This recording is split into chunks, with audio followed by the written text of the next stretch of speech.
الكريم أعوذ بالله من الشيطان الرجيم وإذ نتقنا الجبل فوقهم كأنه ظلة وظنوا أنه واقع بهم خذوا ما آتيناكم بقوة واذكروا ما فيه لعلكم تتقون صدق الله العظيم.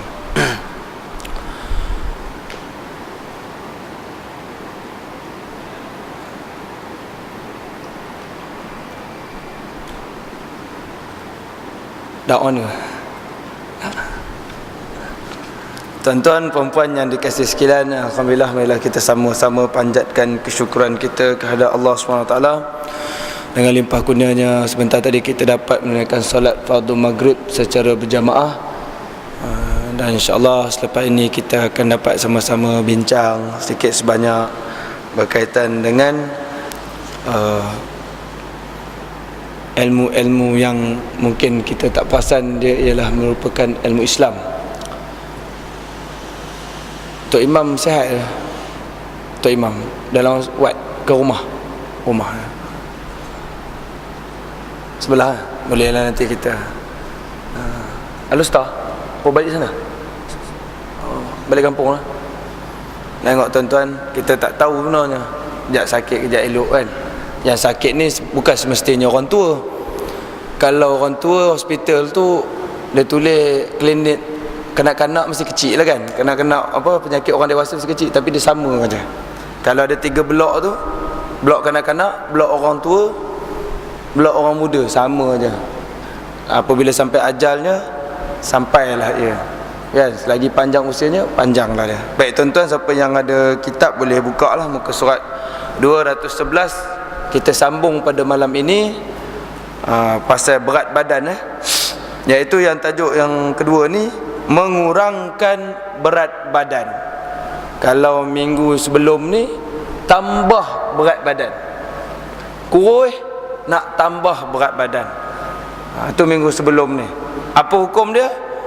Orang lelaki yang kurus kering ataupun kategori tak cukup ni zat ni, tak apa, tambah elok. Tapi ini kategori kurus, tapi taklah kurus kering, kurus kan, tapi dia rasa nak tambah bagi sedap sikit. Kalau kurus kering cerita lain memang kena tambah lah, sebab banyak penyakit nanti boleh datang. Penyakit paru-paru lah. Polis pun ingat doktor persendirian ke kan. Ini yang kurus biasa, kurus elok, tapi nak bagi lawa lagi. Untuk orang lelaki hukum dia makruh kan. Kita bincang minggu lepas, untuk orang lelaki hukum dia makruh. Manakala orang perempuan dia kurus nak bagi besar sikit, hukum dia sunat, bagi sedap sikit orang perempuan, melalui hadis, apakah hadis asar Aisyah isteri Nabi. Mak dia bagi dia makan satu timun Arab ni dengan tamar yang masak random, bagi besar sikit. Hukum dia sunat. Beza tadi kalau kurus kering namanya, nampak pun pelik penyakit tu, tak ada masalah, berubatlah bagi besar sikit. Tapi kalau kurus elok steady, kalau lelaki nak bagi besar tu tadi, hukum dia makruh. Maksudnya untuk kecantikan makruh. Kalau perempuan, hukum dia sunat. Baik, pada malam ni pula, ini yang sebenarnya paling banyak masalah kan, iaitulah hukum mengurangkan berat badan. Apa? Obesity, besar, nak bagi kurus. Tuan-tuan, Islam bincang benda ni. Ulama-ulama fuqaha bincang benda ni. Maksudnya kalau kita ngaji ni, insya-Allah kita amalkan besok nak diet ke apa, kita tahu dia melalui hukum. Ada ulama bincang, ulama Islam bincang benda ni. Ulama Islam tak ada kerja ke? Tak. Nak ceritanya keseluruhan kehidupan kita ini ialah ibadah. Maksudnya bila kita buat itu jalan yang betul, maka kita akan memperolehi pahala. Kalau kita buat benda tu tak betul, maka dia akan boleh memperoleh dosa. Begitu. Baik, suara serak sikit lah. Cikgu Talib tak ada saya dengan dia bawa budak tadi pergi lawan sepak takraw. Dia orang lama, dia duduk. Yelah, kita orang muda ni semangat lebih, duduk tepi kuat lah. Macam tu lah kan. Budak marah Cikgu Talib nanti. Tim dia dapat nombor 3 rasanya, tim saya dapat nombor 2. Oh, rezeki. Dia kena jumpa yang kuat, saya jumpa ni. Malam tadi tuan-tuan, saya kuliah dekat Masjid Kisap, pakai baju pergi bawa budak tu je. Baju t-shirt. Habis 7.30 tuan-tuan. 7.30 budak tu melompat lagi. Habis tu saya terak enjin terus pergi ke Kisap daripada Kedawang. Semayang maghrib sana, terkejut jemaah tu pakai ni. Hari ni tadi 6.30 habis. So sempatlah pakai elok sikit. Baik tuan-tuan. Mengurangkan berat badan, sehingga bila-bila pun isu kegemukan atau berat badan berlebihan akan menjadi isu hangat yang sentiasa diperkatakan oleh wanita. Masalah kesihatan ini sering dianggap sebagai musuh utama orang yang ingin mendapatkan atau mengekalkan bentuk badan, bentuk tubuh yang diidamkan. Baik, orang lelaki pun masalah juga, tapi orang perempuan paling masalah lah kalau dia besar, obes, cabi orang kata, tembam. Ada pelajar saya tuan-tuan, kadang-kadang dia tak boleh hidup di asrama. Sebab perempuan lah, lelaki tak pernah jadi lagi. Sebab dia rasa badan dia besar. Bila badan dia besar, dia rasa dia dipinggirkan. Dia rasa mungkin yang buat tu seorang, dia bergaduh kan, maknanya tak ada kena-mengena hal lain. Seorang kata, weh gemuk, terasa dia tu terlalu. Sebab benda ni kadang-kadang menyebabkan masalah orang badan besar. Orang lelaki ni jarang sikit. Baik, masalah baik, ini sekadar sambil lalu je. Faktor-faktor yang menyumbang kepada meningkatnya badan. Yang pertama, mengamalkan adat pemakanan benda-benda yang tidak elok, seperti memakan makanan dengan kadar yang berlebihan, melebihi dari kadar keperluan. Itu normal kita ni, makan lebih. Makan lebih, itu yang biasanya lah, baik lelaki baik perempuan. Itu punca badan gemuk. Yang kedua, sentiasa berehat dan tidak melakukan senaman badan. Betul lah, betul lah. Bila dia dah berumah tangga, dia kurang main dah, dia kurang nak pergi jogging riyadhah dah, badan pun naik. Itu biasalah. Mengambil makanan untuk menghadapi krisis dan tekanan jiwa. Ini kalau kita tengok dulu ada keluar cerita buli. Bila dia ada masalah je, dia geram, dia beli barang makan banyak-banyak, dia nak makan.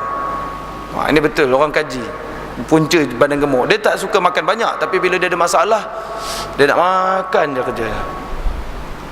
Kalau orang lelaki, sebahagiannya lah, sebahagian kecilnya, dia ada masalah, dia kuat isap rokok.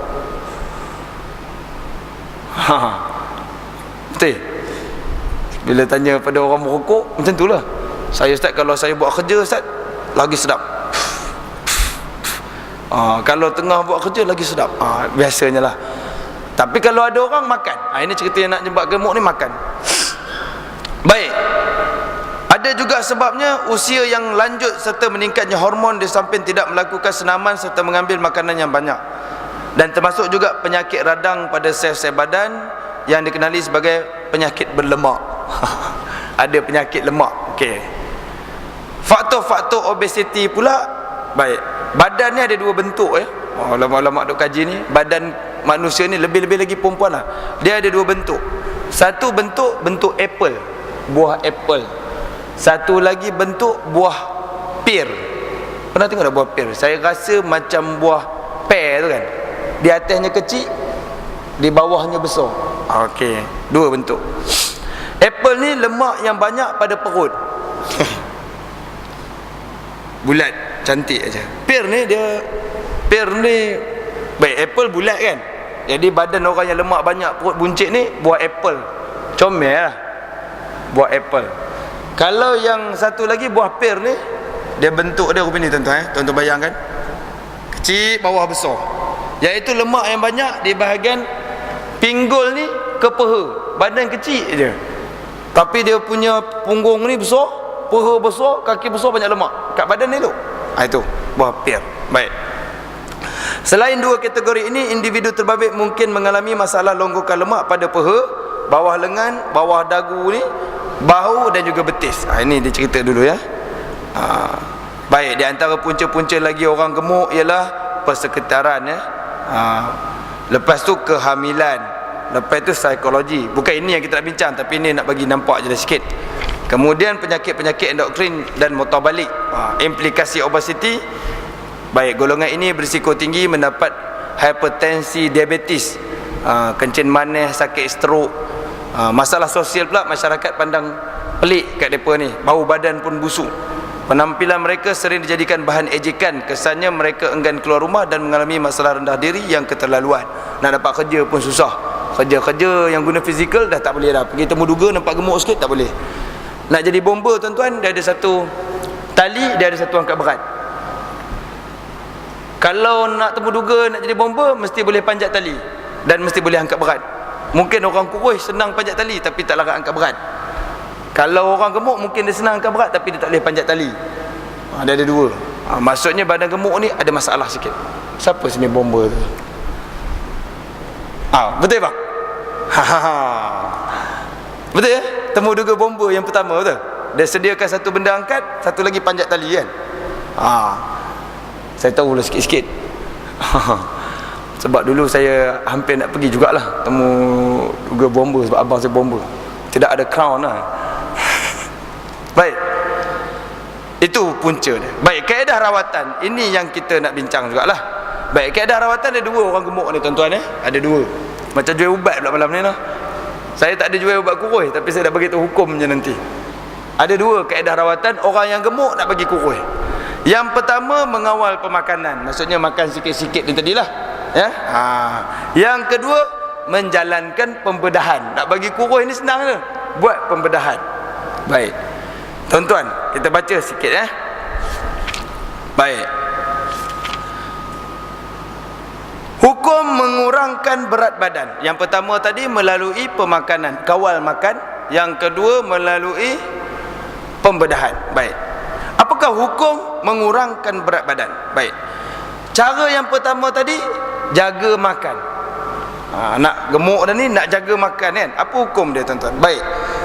Jika ianya berdasarkan kepada nasihat dan saranan daripada doktor dan tidak dilakukan sebagaimana yang dilakukan oleh sebahagian wanita pada hari ini dengan tidak mengambil makanan di waktu pagi dan malam, maka hukumnya adalah diharuskan baik dengan tujuan untuk perhiasan ataupun mengawal penyakit. Harus. Gemuk ni nak sihat, nak jaga makan, kurangkan makan, harus hukum dia.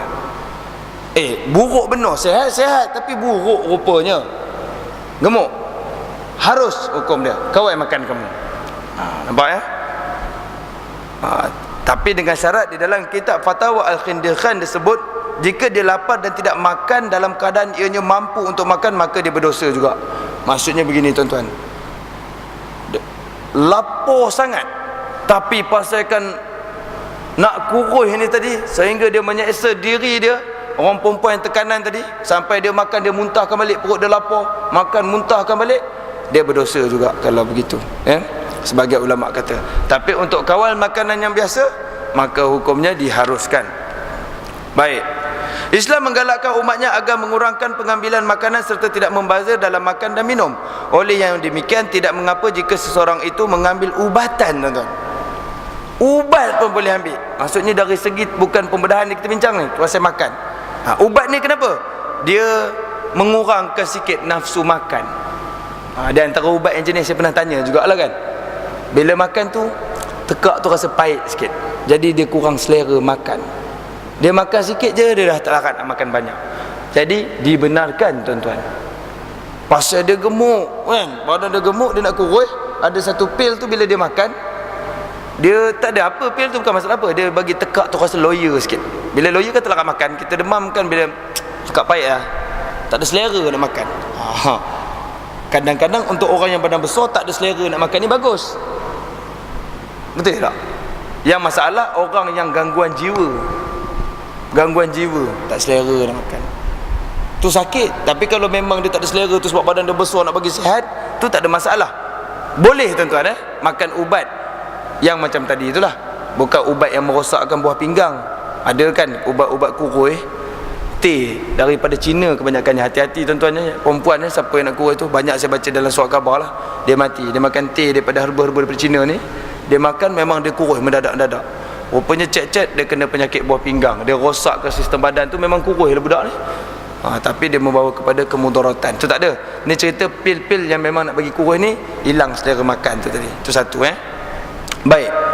Terdapat beberapa hadis yang menyatakan bahawa sudah memadai bagi seseorang manusia itu dengan beberapa suap makanan untuk menguatkannya dalam melakukan ibadah kepada Allah. Hadis Nabi SAW kata, makan pun bersikit-sikit. Nampak? Nabi cerita ni tuan-tuan. Kalau saya baca hadis ni tuan-tuan, panjang cerita kan. Hadis Nabi ni nak bagi tahu orang berat badan cara macam mana. Makan sikit-sikit. Baik. Maksudnya, ni hadis Nabi SAW ya. Di antara walaupun banyak, tidaklah seseorang anak Adam itu memenuhi bekas yang kotor pada perut dengan memadailah anak Adam itu suapan yang menegakkan tulang belakangnya sulbi. Maksudnya makan untuk sehat je, menegakkan sehat, makan untuk sehat. Itu pertamanya. Cukuplah, boleh tegak tulang belakang, bukan sehingga tak larat. Itu yang pertama. Jika tidak dapat, maka makanlah 1/3 untuk makanan. Maksudnya tak ada ni, makan 1/3. Ada 3 bahagian 3 roti, makan 1. Itu hadis Nabi SAW. Kemudian jika tidak dapat, makanlah 1/3 makanan. 1/3 untuk minuman. Minum pun biasa. 1/3 untuk minuman. Dan 1/3 lagi untuk pernafasannya. Maksudnya di sini sikit-sikit lah. Makan sikit. Sikit-sikit. Baik tuan-tuan. Amalan tidak melampau dalam pengambilan makanan sehingga terlalu kenyang adalah larangan yang tidak dikhususkan kepada kaum lelaki saja, tetapi juga terhadap golongan wanita. Baik, di sini tuan-tuan perlu diketahui bahawa pengawalan bukannya bermaksud menghalang dan menyeksa tubuh, tetapi sebaliknya mengurangkan daripada pemakanan yang mempunyai kadar lemak yang tinggi dan tidak melampau dalam pengambilan makanan. Maka tidak harus bagi mereka yang melapangkan diri sehingga menyeksa dirinya dengan tujuan untuk mengurangkan berat badannya. Tidak harus sehingga menyeksa diri. Jadi hati-hatilah nak kurus itu berpada-pada. Memang betul ada orang pasal nak tahan kurus sangat dia kena gastrik tuan-tuan. Bila dia kena gastrik terus kena makan. Pagi kena makan cepat, malam makan cepat sebab gastrik ni penyakit. Jadi penyakit dah sudahnya. Jadi penyakit. Saya teringat tuan-tuan, ada kawan-kawan cerita, oh saya ada makan pil vitamin kata dia. Saya punya spek mata kurang power. Dah jadi makin elok pula kan. Saya teringat yang saya pergi buat spek mata kan. Bila doktor kata rupanya bila kita dah makin berusia, power jauh kita makin kurang tuan-tuan. Asalnya rabun makin tinggi, lepas tu makin kurang. Bukan kerana pasal vitamin apa. Nanti dia akan bertukar jadi rambut dekat. Kebanyakan orang tua-tua dia dah tak pakai corong mata, tapi dia kena pakai corong mata rambut dekat. Terjadilah pada saya ni. Rabun mata jauh saya makin kurang sekarang. Maksudnya cepat proses tu. Ada orang umur 50 baru jadi, kata doktor mata tu lah. Ada orang umur 30-an pun dah jadi dah. Maksudnya ada potensi tinggi lah saya ni besok umur 50 dah pakai corong mata rambut dekat. Kalau jadi cikgu memang anak murid, kalau cikgu punya mata rupa ni takut sikit lah cikgu tadi. Corong mata rupa ni je kan. Baik, bukan kerana vitamin dan sebagainya. Baik, maka tidak harus bagi mereka yang melemparkan diri sehingga menyeksa diri. Baik. Kemudian jika terdapat kelak-kelak, okey, di sini juga tuan-tuan di sini depa bincang dalam ni. Berkaitan dengan orang perempuan nak kurangkan badan ni, salah satu lagi perlu ada senaman. Begitu juga lelaki. Baik. Ulama bincang nak bersukan lelaki dengan perempuan kan. Nak kurangkan badan dia kena exercise. Jadi ulama telah bahaskan orang perempuan nak bersukan, nak ni perlulah di tempat yang tak ada pandangan-pandangan liar melihatnya. Jelas no? Maka kalau dia bersukan di tempat pandangan yang liar melihatnya, hukumnya haram. Berat tak? Bersenam dekat tepi padang tu kan tuan-tuan, orang perempuan untuk tujuan kurang badan bersenam ni tadi, bukan masalah kurang badan ni, untuk bersenam ni tadi, hati-hati lah, dia boleh haram. Dan ulama' dah bahas sebaiknya pergilah ke tempat-tempat yang dikhususkan untuk perempuan. Contohnya katalah ada gym, tempat bina badan tu, tempat lari-lari dalam tu kan, tempat menari senam aerobik tu, khusus tempoh masa untuk perempuan saja. Silakan melompat, pergilah di situ. Kalau paling kurang dalam bilik tidur tu kan, dalam rumah tu yang macam cerita tu, pakai seluar ketat, baju ketat tu, pasang radio sikit, tak apa tuan-tuan, saya cakap terang. Tetapi dalam bilik dia, untuk kesihatan dia, Tapi tidak ada orang lain lagi, lelaki yang bukan mahram melihat untuk orang perempuan. Saya pernah sekali tuan-tuan, saya bawa orang rumah saya jogging. Saya biasa jogging dekat taman-taman kan, bawa jogging. Tapi satu hari tu saya bawa dia, pakai elok lah. Ni cerita ni yang pakai ketat tu kan. Tapi dia pun berjalan, saya pun jalan. Lari. Lepas tu dia cakap dengan saya, "Oi bang, patutlah suka jogging Kenapa tu? Tengok ni, banyak orang pakai ketat-ketat lari kan." Saya tak terfikir pun sebelum tu tuan-tuan. Nak ceritanya lepas tu malu saya nak jogging kat situ. Nampak tak? Kadang-kadang kita tak terfikir pun, kita nak jogging je, nak lari kan dekat tasik kan. Dia kata, patutlah suka jogging kenapa? Nampak tu? Baru kita berperhati. Malu kita nak jogging kat situ lah. Nampak? Jadi hukum dia di situ boleh mendatangkan maksiat lah sebenarnya. Jadi hati-hati orang perempuan kerana nak menguruskan badan. Pakai elok-elok, pakai labu-labu tak apalah. Ini yang tengoklah dekat Taman Legenda ni, try tengok macam mana. Semangat abang Pendi besok jogging ke? Tengok. Saya tak terfikir sebelum tu, bila dia cerita baru saya terfikir. Malu pula dengan isteri lah kan. Saya kata tak terfikir pun sebelum ni. Dia hang cakap orang itu, malu lah aku nak pergi dah. Sekarang tak apa, nak jogging. Tak sabar lah tu katanya nak pergi. Malu kita kan. Padahal tak terfikir asalnya. Tapi sebenarnya benda tu memang ada ulama bincang. Baik, habis dekat situ, maka cantik. Baik, yang kedua, menjalankan pembedahan. Baik, menjalankan pembedahan ini para fuqaha tidak menjelaskan secara terperinci hukum berkaitan dengan pembedahan sebegini, namun kita dapat menilainya berdasarkan kepada panduan-panduan umum yang telah ditetapkan oleh syarak. Baik, yang pertama, jika pembedahan itu tujuannya untuk merawat dan berubat serta menghalang kemudaratan dan mengawal tubuh dari pelbagai penyakit, maka hukumnya harus. Itu ulama dah bincang habis dah. Kalau engkau gemuk gelena buat pembedahan ini untuk kesihatan, hukumnya harus. Buatlah.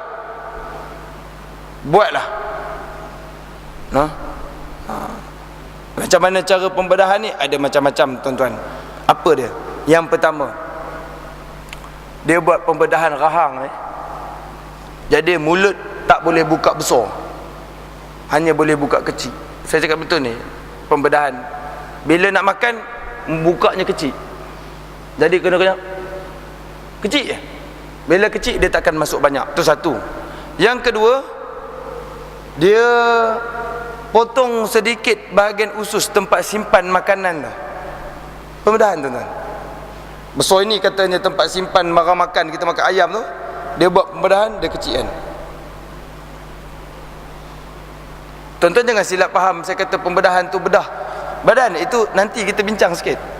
Ini pembedahan untuk rawatan ni tadi. Satu, dia kecilkan mulut tadi, konyah pun sikit-sikit. Itu satu. Yang kedua, dia belah perut kita ni, buang sedikit usus tempat simpan kantung tu. Maka bila kita makan banyak pun tak boleh. Dia tak boleh makan banyak. Kita makan dah kenyang lah. Bila kenyang, hilang lah selera makan. Lantaklah udang galah sebelah depan pun dah kenyang. Tu yang kedua. Di antaranya lagi yang ketiga, dia buat satu pembedahan. Ada satu saluran untuk nasi tu pergi ambil vitamin ni, dia tak ada. Dia terus salurkan ke tempat usus buang najis tu. Maksudnya dia tak ambil zat dah. Ini di antara pembedahan lah. Tiga biasanya pembedahan. Apa hukum dia tu? Itu cerita dia. Belah perut tu, potong jadi usus tu kecil. Makan sikit dah kenyang. Mungkin minum gamaknya banyak sikit, tapi kalau makan tu makan seketui ayam, kenyang lah.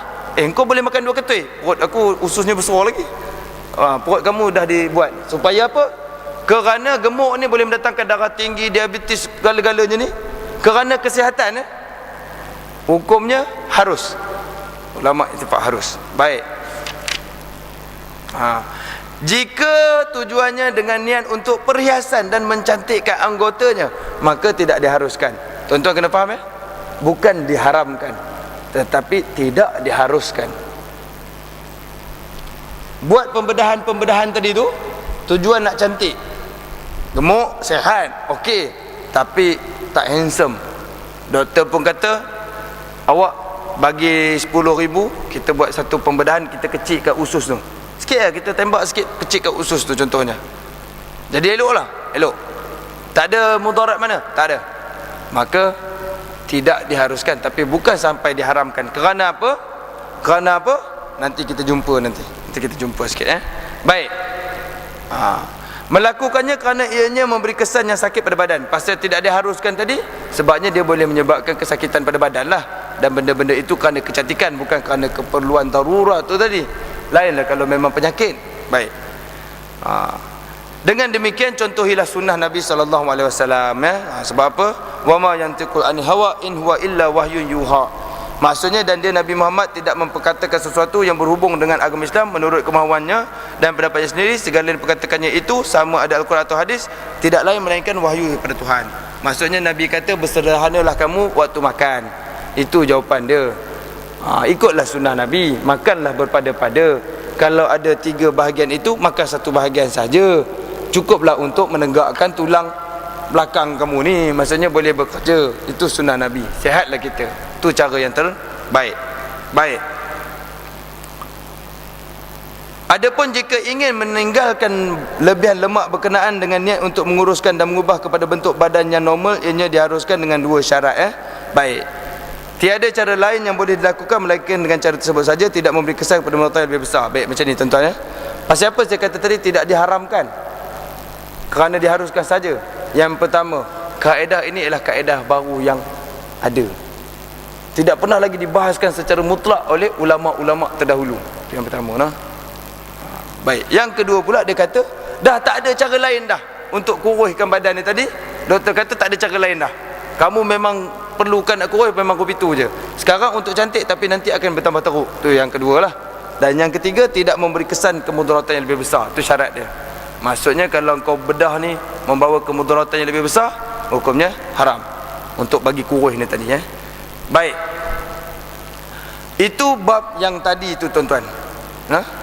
Untuk kuruskan berat badan melalui potong sikit tadi tu, mulut bagi buka kecil, usus tadi tu, ataupun mungkin ada kaedah-kaedah lain tapi yang berbentuk begitulah. Maksudnya badan akan kurus dengan sendirinya. Baik. Masalah yang seterusnya kita akan baca sekarang ni ialah mengubah bentuk badan, mengubah bentuk anggota badan yang normal. Maksudnya tadi ni yang cerita belah ni tadi. Ambil lemak lengan, perut besar, sedut lemak, peha lebih, buang kulit tu, tampar. Nampak tak? Yang tadi tu kisah kita menjadikan dia masih semula jadi. Cuma kita kecilkan usus. Kita makan ubat tak bagi selera makan. Kali ni badan besar-besar, memang kita nak kecilkan. Kecilkan melalui pembedahan. Sebenarnya saya cerita ni tuan-tuan mungkin dekat kawasan adik-beradik saya tak ada, tapi sepupu-sepupu ada berlaku tuan-tuan. Sepupu-sepupu ada berlaku benda ni. Dia terlalu banyak lemak, dia pergi buat pembedahan, hilang. Dia kalau tengok sekali imbas tak nampak apa-apa kesan, tapi bila tengok dekat nampak kesan, dia buang. Begitu juga perut, dia sedut, dia tebuk lubang, dia masukkan satu besi macam straw tu, tapi besar lah kan, dia sedut lemak, jadi kurus balik. Lepas tu dia ambil kulit yang lebihan pada besar tadi tu, dia kerat, dia jahit, elok balik. Itu di antaranya lah. So apa hukum dia tuan-tuan Berdasarkan kepada hukum asal dalam masalah ini adalah tidak diharuskan melakukan pengubahsuaian bentuk badan baik dengan cara mengecil, membesar, menambah maupun mengurangkannya jika anggota yang sedia ada tersebut adalah berada pada tahap dan had kejadian yang normal. Kejadian seseorang manusia kerana berpandukan kepada hadis-hadis Allah melaknat mengubah. Cerita dia macam ni tuan-tuan. Kalaulah kita, badan kita normalnya begitu, kita nak bagi kurus tadi tu, mengubah ciptaan Tuhan, hukumnya memang haram. Bulu kening ni bersambung, pelik kan? Maka boleh dicabut, boleh ditarik bulu tu. Tetapi kalau normalnya begini, nak dibagi tinggi, hukumnya haram. Maksudnya di sini kita bincang mengubah kejadian manusia itu. Kalau dari segi hakikatnya normal, tak boleh diubah, hukumnya haram. Hidung begini, tak lawa lah nak hidung mancung. Tak, hidung saya ini masih normal, maka ubah, hukumnya haram. Begitulah juga bentuk badan yang tadi. Itu secara amnya. Baik, berkata At-Tabari, Tidak harus bagi seseorang perempuan mengubah sesuatu pun daripada kejadiannya sebagaimana yang telah dijadikan oleh Allah dengan cara menambah atau menguranginya dengan tujuan untuk kecantikan sama ada bagi suaminya ataupun orang lain. Tak boleh, kata Imam Tabari. Berkata pula Ibnu Arabi, sesungguhnya Allah telah menjadikan suatu bentuk itu dengan baik menurut susunan kejadiannya yang asal serta memberikannya kecantikan yang mempunyai kedudukan. Barang siapa yang ingin mengubah kejadian Allah dan menolak hikmahnya, ini maka dia adalah dilaknat kerana melakukan sesuatu yang ditegah. Baik, apa sebab gamaknya orang sanggup buat bedah tadi tuan-tuan? Bunyi mic. Tak apa. Apa sebab gamaknya tuan-tuan? Bedah. Yang pertama apa ni? Ikut hawa nafsu. Nak buat apa sahaja, janji keinginan nafsu itu tercapai. Hawa nafsu ini dia macam-macam tuan-tuan, bermacam-macam. Dia kadang-kadang kita tanya berkaitan dengan nilai pun sama juga tak? Ni lagi nak pilihan raya ni kan. Nilai. Tak kisahlah pembangkang ataupun kerajaan, tapi dari segi mana nilai seseorang itu. Saya tekankan di sini tuan-tuan, kalau dia berjuang memang betul-betul ikhlas dia berjuang, mana-mana parti pun okey lah. Saya nak kata kat sini. Tetapi kalau dia berjuang itu kerana nilai, tahu tak tuan-tuan? Nilai. Tentu kena hati-hati. Berapa yang dia dapat, dia fikir nilai contohnya. Saya contohnya sebagai ustaz misalnya, sebut yang hak, contoh, wajib sebut yang hak, yang betul. Ustaz, jangan sebut yang betul ni, sebut yang tipu contoh. Berapa nilai?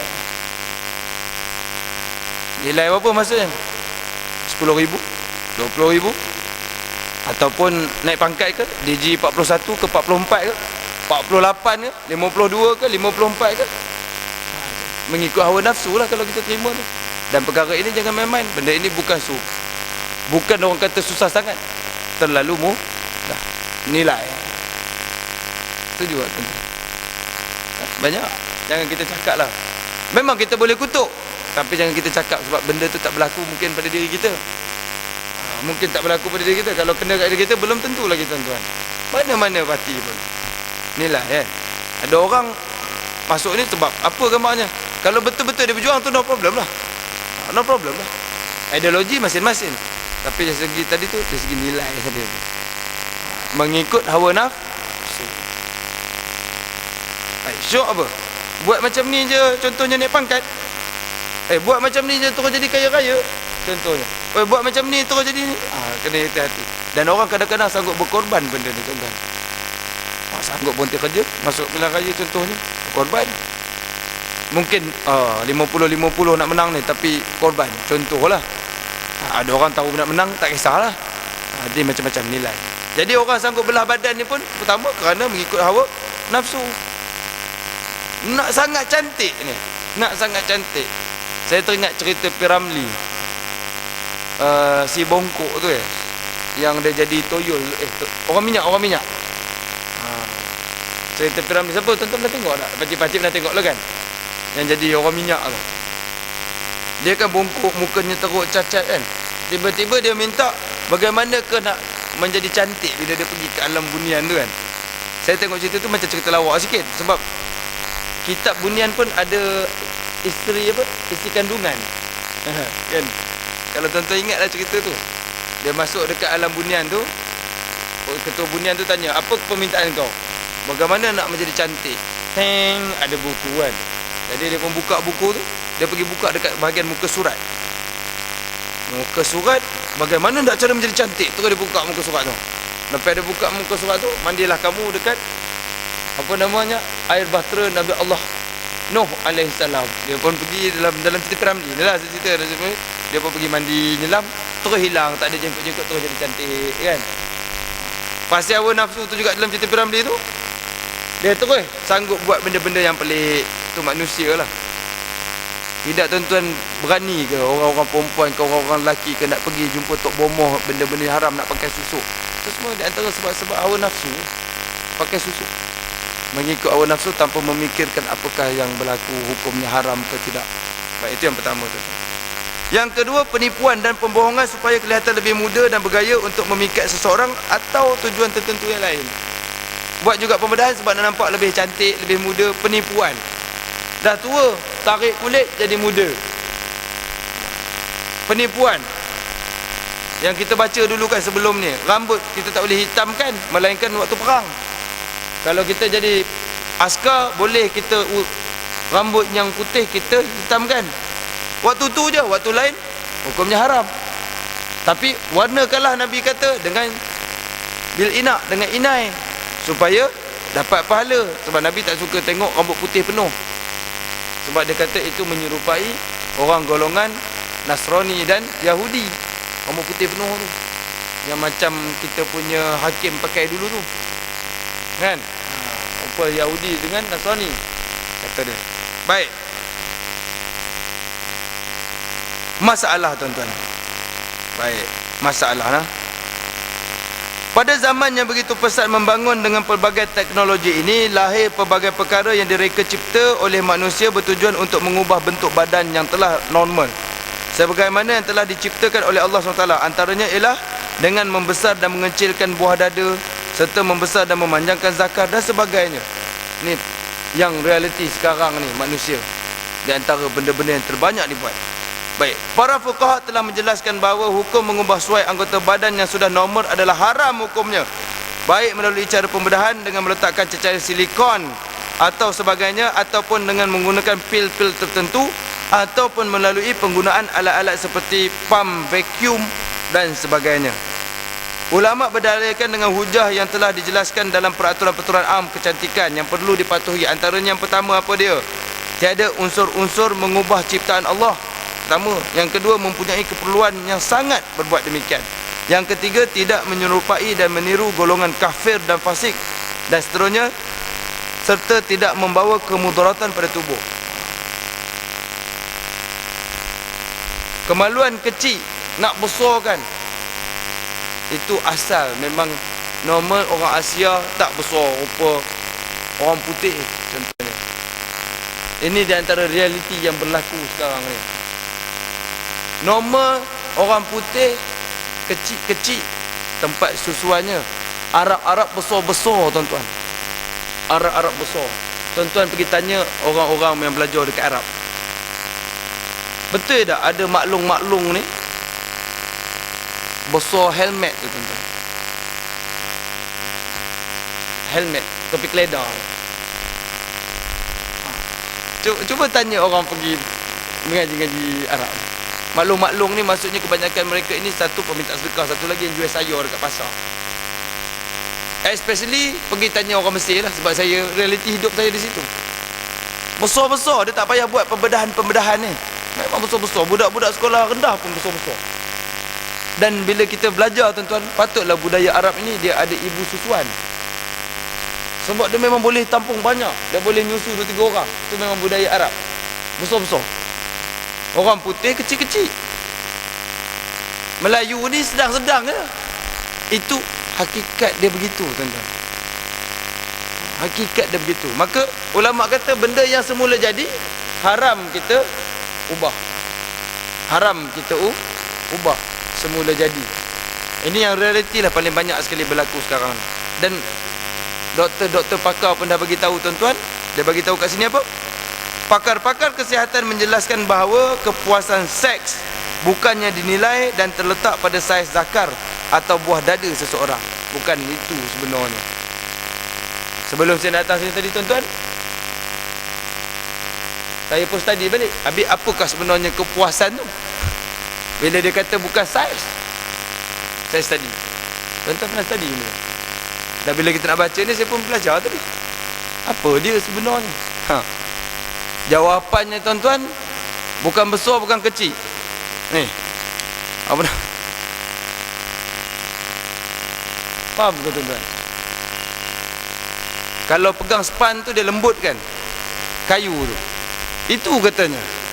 Di sini jawapan dia perlu jaga kesihatan. Itu kesihatan. Di antara kesihatan apa? Makanan yang berzat kan. exercise yang baik, makan yang elok. Itu jawapan dia sebenarnya. Bukannya bahkan ubat-ubat bagi besar bagi kecil. Ulama-ulama haramkan. Baik. Senang cerita tuan-tuan, kesimpulan untuk bab yang gemuk kurus ni, sebelum insya-Allah kita akan buat berkaitan dengan mencantikkan tubuh badan dengan cara pembedahan yang satu lagi, iaitu dengan memakai tatu dan sebagainya. Yang pertama tuan-tuan, nak gemuk untuk cantik, lelaki hukumnya makruh, perempuan hukumnya sunat. Nak gemuk untuk cantik, lelaki hukumnya makruh, perempuan hukumnya sunat. Nak gemuk kerana nak sihat, semuanya harus. Nak kurus pula untuk kesihatan, buatlah apa cara pun tak apa. Tetapi nak kurus untuk kecantikan, yang diharuskan hanya satu, melalui senaman, kurangkan makan. Manakala melalui pembedahan tadi, hanya satu saja. Kalau dia boleh mendatangkan mudaratan bila dia gemuk. Kalau dia memang boleh kurus, tak ada masalah. Kalau dia memang gemuk tu boleh mendatangkan mudaratan, maka belahlah perut, kecilkanlah usus dan sebagainya. Tuan-tuan dan perempuan yang dikasihi sekalian, insya-Allah malam ni kita tak panjang sangat. Isyak ni kita nak berhenti. Bukan sebab apa, Cikgu Talib tahulah. 3 hari Cikgu Talib nak. 3 hari dah begini. Daripada pagi tu try sikit sampai ke petang. Malam tadi Cikgu Talib saya pakai baju kemeja je, baju t-shirt je. Hari ni sempatlah ada masa setengah jam. Ada bawa sukan, kadang-kadang kita kena juga. Baik, sikit sebanyak feedback untuk minggu hadapan tuan-tuan . Baik. Minggu hadapan di antara perbincangan dia ialah begini tuan-tuan. Bercerita pasal tatu. Ya, insya-Allah berkaitan dengan tatu. Senang je tuan-tuan kata tatu memang haram tak? Dia ada 3 keadaan tatu di sini tuan-tuan. Yang pertama memang buat tatu, buat berona-rona, rupa-rupa tu, tatu. Yang kedua tatu juga, tetapi nak menghilangkan kesan-kesan tatu yang asal. Iaitu contohnya dia ada satu kemalangan menyebabkan hitam badannya, ataupun daripada kecil orang tu dah letak tatu pada badan dia, ataupun masa dia buka Islam dia ada tatu, maka dia nak letak tatu juga, iaitu meletak warna bagi sama macam warna kulit dia. Tatu juga tuan-tuan. Aduh. Jatuh ada hitam, maka pergi jumpa pakar tatu. Saya nak letak tatu, tapi bukan nak lukis rupa, nak hilangkan tatu yang ada. Itu yang kedua. Yang ketiga kerana jatuh jadi tatu. Apa hukum-hukum dia tu Senang mungkin kita tahu yang tatu tadi tu haram, tetapi macam mana yang tadi nak menghilangkan tatu yang dah ada tadi? Ataupun adakah orang yang dah mati kena dibuangkan tatunya? Ataupun dia orang Islam, dia memang baik, bukan baiklah, dia orang Islam, memang asal Islam, masa tu dia nakal, agama kurang, pergi masuk universiti, contohnya pergi luar negeri, bercinta dengan awek dia pun tulis nama, contohnya kan, Imam Love Makmumah, contoh kan, tulis tatu, balik ke Malaysia ni insaf, Allah aku dulu jahil, memang Islam, adakah kena buang ke? Tidak ke? Kalau tak buang macam mana ke hukumnya? Itu insya-Allah kita akan bincang pada minggu hadapan tuan-tuan . Baik, mana yang baik itu datangnya daripada Allah SWT, dan mana yang buruk itu datangnya daripada kelemahan diri saya sendiri. Aku qauli hadza wa astaghfirullah lakum. A'udzubillahi minasyaitonirrajim. Bismillahirrahmanirrahim. Amantu billahi wahidil ahadil haqq wa la syarika lahu wa kafartu bima siwa. Rabbana atina fid dunya hasanatan wa fil akhirati hasanatan wa qina adzabannar. Wa sallallahu ala sayyidina Muhammadin wa ala alihi wa sahbihi wa barik wa sallam. Alhamdulillah. Taqabbalallahu minkum.